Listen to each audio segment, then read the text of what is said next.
नमस्कार दोस्तों, मैं हूं दिनेश के वोरा। बहुत बहुत स्वागत है वर्ल्ड न्यूज़ के अंदर। दोस्तों, सबसे पहले तो आपसे माफ़ी चाहेंगे कि हम 2-3 दिन से लाइव प्रोग्राम नहीं कर पा रहे हैं। उसका एक बहुत बड़ा कारण ये है कि नेटवर्क की कुछ बहुत बड़ी समस्या फेस कर रहा हूं, क्योंकि मैं आउटर सिटी भी हूं।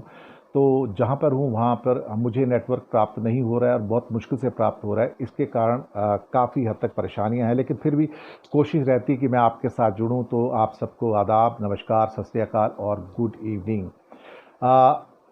आप लोगों के नाम भी नहीं ले पाऊंगा, क्योंकि बस ये 9:30 से कुछ समय पहले ही ज़रा सा रिकॉर्ड करके आपके सामने हमने पेश किया है। और आज सबसे बड़ी जो खबर है कि ट्रंप की धमकी के आगे पनामा ने घुटने टेक दिए, और कुछ ऐसे घुटने टेके जैसे ग्वाटेमाला या कोलंबिया ने घुटने टेके हैं, और चाइना के BRI प्रोजेक्ट को आगे ना बढ़ाने का ऐलान किया, जिससे कहने को तो लग रहा है कि एक धक्का लगा है जिनपिंग को, लेकिन मैं ये समझ के चल रहा हूँ कि मैं इसे धक्का तो नहीं कहूँगा, लेकिन हाँ, कहीं ना कहीं इस बात का एहसास ज़रूर है कि अमेरिका की जो दादागिरी है वो अपने आप में एक बहुत महत्वपूर्ण मोड़ के ऊपर आकर खड़ी हो गई है।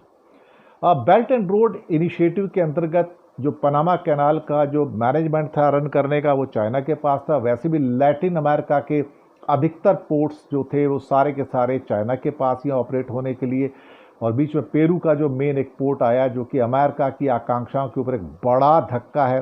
तो पनामा ने चीन के BRI प्रोजेक्ट से हटने का ऐलान किया, और अमेरिकी विदेश मंत्री की उनसे मुलाकात हुई, और उसके बाद शायद लैटिन अमेरिका में ये पहला कंट्री था जो कि पनामा कैनाल को लेके वो चाइना से दूर हुआ है।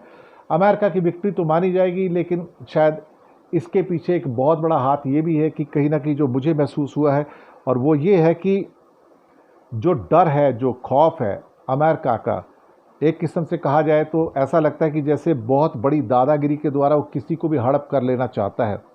एक ऐसा अजगर जो एनाकोंडा की तरह हर देश को अपने देश में मिला लेना चाहता है। एक लिबरल डेमोक्रेसी के नाम पर जो धब्बा निकल कर आया है, उसे किस रूप में देखा जाए, ये सबसे बड़ी एक महत्वपूर्ण बात निकल कर आ रही है। अब राष्ट्रपति जो उनके मुलिनो हैं एक्चुअली पनामा के, उन्होंने संडे को देखा जाए तो मार्को रूबियो जो कि अमेरिका के विदेश मंत्री, उनसे बात की, बैठक की, और ये कहा कि चाइना के साथ अगर आप अपना काम पूरा करते तो हम आपकी पनामा कैनाल को हथिया लेंगे और उसके बाद आप कुछ नहीं कर पाएंगे।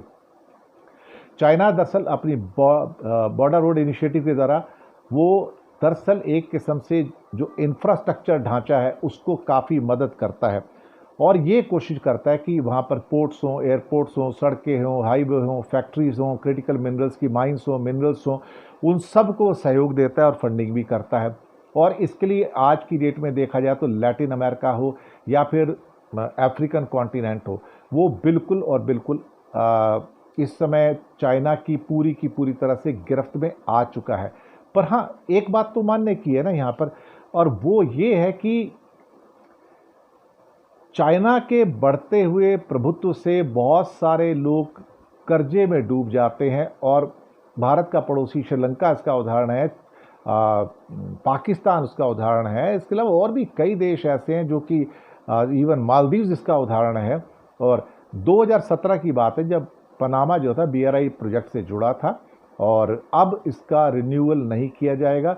अगले 1 से 2 वर्षों में इसका रिन्यूअल होना था, लेकिन तब तक चाइना चलेगा, और 2017 में चाइना की पहल पर वो इसके पास चले गए थे। लेकिन अब 2 साल बाद जो नया कॉन्ट्रैक्ट आएगा उसमें चाइना को कंसीडर नहीं किया जाएगा, और ये जो धमकी थी कि मैं उसको पनामा कैनाल को ले लूँगा, ये अपने आप में कोरी धमकी तो साबित हुई, लेकिन जो प्रेशर था वो काम आ गया।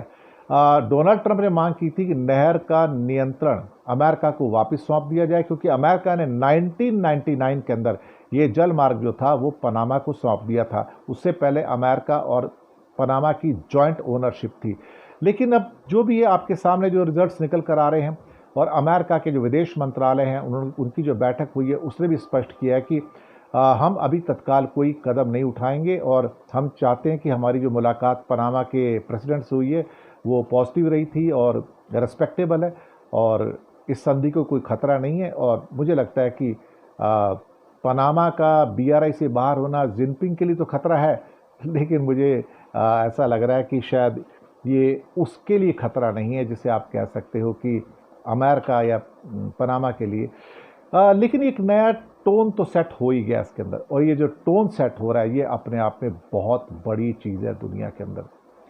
अब आते हैं, भारत को एक बड़ा झटका लगा है। फोर्ब्स जो कि दुनिया की शक्तिशाली देशों की रैंकिंग देता है, और टॉप 10 कंट्रीज़ की रैंकिंग के अंदर इंडिया वहाँ से बाहर हो गया। इंडिया टॉप 10 शक्तिशाली जो देश हैं दुनिया में उससे, उस रैंकिंग से बाहर हो गया। अब मैं आपको बताता हूँ कि पहले नंबर पे जो रैंकिंग मिली है अमेरिका को मिली है, उसके बाद जो दूसरी रैंकिंग है वो चाइना को मिली है, रशिया को थर्ड रैंकिंग मिली है पावरफुल कंट्रीज़ में, ब्रिटेन को चौथी रैंकिंग है, जर्मनी को पाँचवीं रैंकिंग है, छठी रैंकिंग में साउथ कोरिया आता है, सातवीं में फ्रांस आता है, आठवीं में जापान आता है, नौवीं में सऊदी अरेबिया आता है, और 10वीं रैंकिंग के ऊपर इजराइल आ रहा है जो कि काफ़ी पावरफुल है।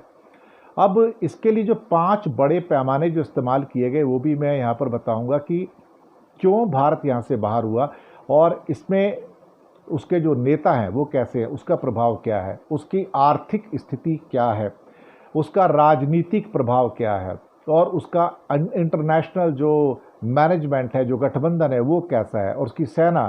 तो जो इस हिसाब से अगर देखा जाए तो भारत को इस सूची में होना चाहिए था। तो भारत की विशाल आबादी भी है, भारत की मिलिट्री ताकत भी है, आर्थिक प्रगति भी है, लेकिन इस सूची से इंडिया अगर बाहर है तो हैरान करने वाली बात है, परेशान करने वाली बात है।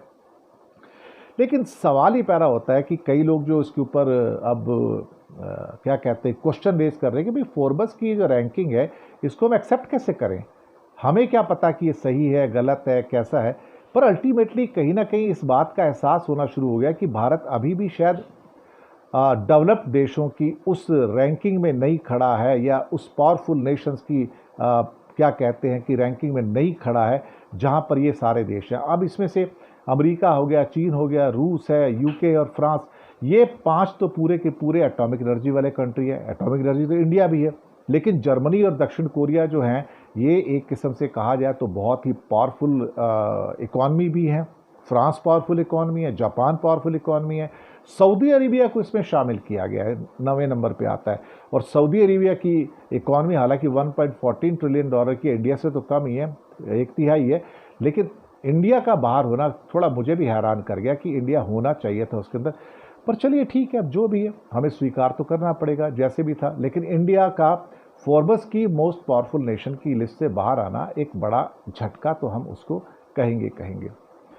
अब एक और खबर जो हमारे पास है वो ये है कि बांग्लादेश के साथ खास तौर से भारत अपना रवैया बहुत संयमित रख रहा है, यानी कि बहुत कंट्रोल कर रहा है।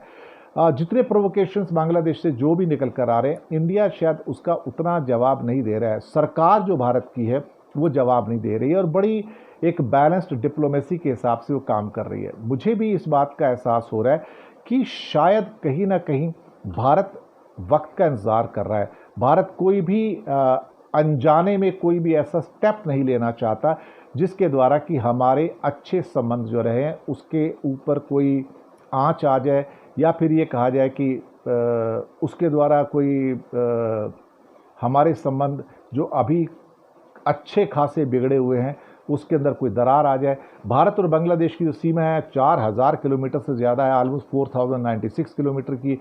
पश्चिम बंगाल से 2217 किलोमीटर की सीमा है, और बिना तार के खुले बॉर्डर भी है 963 किलोमीटर के। अब सवाल ये पैदा होता है कि कई बार ऐसा होता है कि एक छोटा सा कोई खेत है, आधा इधर है आधा उधर है, ज़ीरो लाइन में है, कोई आम का बाग है, आधा इधर है आधा उधर है, ज़ीरो लाइन के पास है। तो बहुत सारी जगह पे कन्फ्यूज़न तो होता है, विवाद तो हमेशा होते रहे हैं। कटीले तारों की जो बाढ़ है वो भी भारत लगा रहा है, लेकिन फ़िलहाल तार लगाने का काम तो रुका हुआ है, लेकिन तनातनी की जो घटनाएं हैं वो हो रही हैं। फ्लैग मीटिंग्स भी हो रही हैं। इसके अलावा भारत के विदेश जो सचिव है, फॉरेन सेक्रेटरी हैं, वो भी गए थे बांग्लादेश के अंदर, और वहाँ पर उन्होंने वहाँ के बड़े नेताओं से बात की थी। लेकिन भारत शायद तू मैमे के अंदर अभी नहीं जा रहा है। हालांकि काफ़ी प्रोवोकेटिव टाइप के जो वाक्य जो हैं बांग्लादेश के नेताओं से निकल कर तो आ रहे हैं, लेकिन मैं शायद ये समझ कर चलता हूँ कि भारत का जो पेशेंस है इस मामले में वो फ़िलहाल काफ़ी अच्छा है। और जिसके बारे में मैं एक बात कह सकता हूँ कि इंडिया की जो डिप्लोमेटिक जो विक्ट्री है यहाँ पर, वो शायद भारत के लिए बाद में शायद सही साबित हो। देखते हैं क्या होता है, लेकिन मैं कम से कम एक तरीके से देखा जाए तो जो प्रोवोकेशंस आ रहे हैं, मैं उन प्रोवोकेशन से ऊपर उठ के मैं आज भी कहूँगा कि भारत और बांग्लादेश के जो संबंध है बहुत क्लोज रहे हैं, बहुत अच्छे संबंध रहे हैं। और कोशिश ये करनी चाहिए कि जो भी हमारे मसले हैं हम उनको डिप्लोमेटिकली मिल बैठ कर सॉल्व कर लें। बोन ऑफ कॉन्टेंशन वो ऑफ कोर्स मैं तो मानता हूँ इस बात को कि जो हमारा बोन ऑफ कॉन्टेंशन है वो पूरा का पूरा जो है शेख हसीना है, क्योंकि शेख हसीना भारत में है और बांग्लादेश चाहता है कि शेख हसीना को हमें उसको सौंप देना चाहिए। पर सवाल ये पैदा होता है अल्टीमेटली कि अगर इंडिया उसको नहीं सौंपते तो वहाँ पर जो ख़ास तौर से जो घटनाक्रम है सारे के सारे वो हमारे फेवर में तो नहीं जाते ना अल्टीमेटली। इसके बावजूद भी मैं ये कहूँगा कि शायद थोड़ा हमें और इंतज़ार करना होगा, हमें इंतज़ार करना भी चाहिए। अगर हम इंतज़ार करेंगे तो शायद हमें उसका फ़ायदा भी मिले। तो अनजाने में दोनों देशों को मैं यही कहूँगा कि भाई पेशेंस बनाए रखिएगा, बिना मतलब के आप एक दूसरे पे ऐसे इल्ज़ाम जो हैं वो मत लगाइएगा, क्योंकि इन इल्ज़ामों के लगाने से आपका कुछ होने वाला नहीं है, ना हमें कुछ मिलेगा ना उनको मिलेगा। और शायद हम जो एक किस्म से कहा जाए तो आपसी लड़ाई के अंदर किसी और कोई फ़ायदा दे देंगे। राजनीति में क्या होता है, दो देशों के बीच में कूटनीति के द्वारा यानी कि डिप्लोमेसी के द्वारा हमें कोशिश करके मसलों को सुलझा लेना चाहिए। इसी के साथ मैं आज्ञा चाहूँगा वर्ल्ड न्यूज़ से, और मैं आपसे निवेदन करूँगा कि हमारे चैनल डेली न्यूज़ इंडिया 1.0 को सब्सक्राइब कीजिएगा। और हाँ, ख़ास एक रिक्वेस्ट ये भी है यहाँ पर कि ना केवल उसको सब्सक्राइब कीजिए, बेल आइकन दबाइए, लिंक्स आगे भेजिए ताकि अधिक से अधिक लोगों तक सही समाचार भी पहुंच सके। और हो सके तो हमारी छोटी छोटी मदद भी कीजिएगा। उसके लिए नीचे हमने UPI number, bank account number दिए, किसी एक को चुनकर छोटी सी मदद करेंगे तो अच्छी पत्रकारिता को बचाने में हमें आपका सहयोग प्राप्त होगा। तो इसी के साथ आपसे आगे लेते हैं और आपसे विदा लेते हैं। Good night.